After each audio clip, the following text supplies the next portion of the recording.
నమస్తే అండి, నా పేరు Lavanya. Welcome back to Bhimavaram special kitchen. ఈరోజు నేను మీకు వంకాయ రోటి పచ్చడిని ఎలా ప్రిపేర్ చేసుకోవాలో చూపిస్తున్నానండి.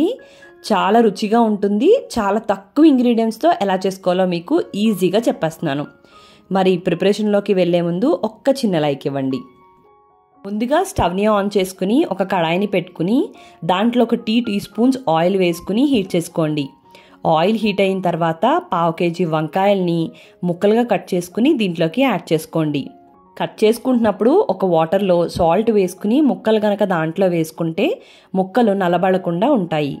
అలానే దీంట్లోకి మీ కారాన్ని బట్టి 20 నుంచి 25 పచ్చిమిరపకాయల వరకు కూడా వేసుకుని ఇప్పుడు పచ్చిమిరపకాయలు వంకాయలు అన్నీ కూడా కొద్దిగా మగ్గేంత వరకు మగ్గించుకోండి.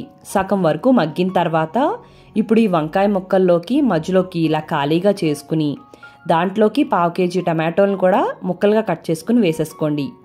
ఇప్పుడు దీంట్లోకి ఒక 1 టీ స్పూన్ సాల్ట్ని కూడా వేసేసుకుని మూత పెట్టేసుకుని ఈ టమాటోస్ మెత్తగా అయ్యేంత వరకు మగ్గించుకోండి. అలానే ఒక 1/2 టీ స్పూన్ పసుపు కూడా వేసేసుకుని అలానే ఒక గోలి అంత చింతపండు వేసుకోండి. అప్పుడు టేస్ట్ మొత్తం బ్యాలెన్స్ అవుతుందన్నమాట.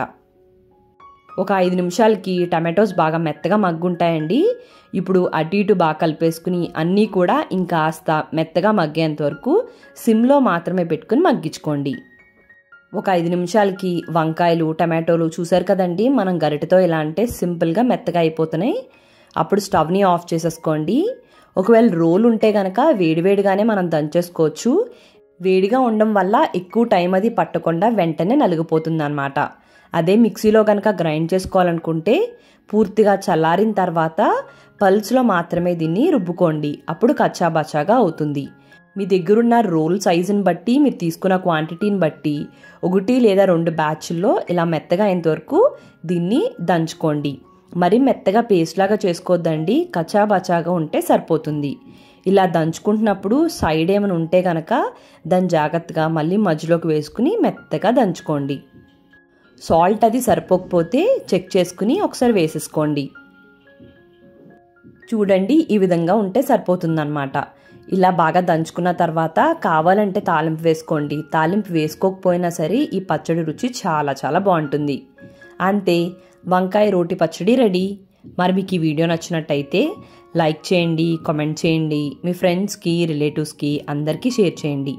మీరు నా ఛానల్ని ఫస్ట్ టైం చూస్తున్నట్టయితే సబ్స్క్రైబ్ చేసి పక్కనే ఉన్న బెల్లో ఆల్ అని ప్రెస్ చేస్తే నేను ఏ వీడియో పెట్టినా మీకు నోటిఫికేషన్ వచ్చేస్తుంది. చిన్నప్పుడు మా ఇంట్లో రోటి పచ్చడి చేసిన తర్వాత కంపల్సరీ ఇలా రోట్లో కొద్దిగా అన్నం వేసి కలిపి ముద్దలు పెట్టేవారు.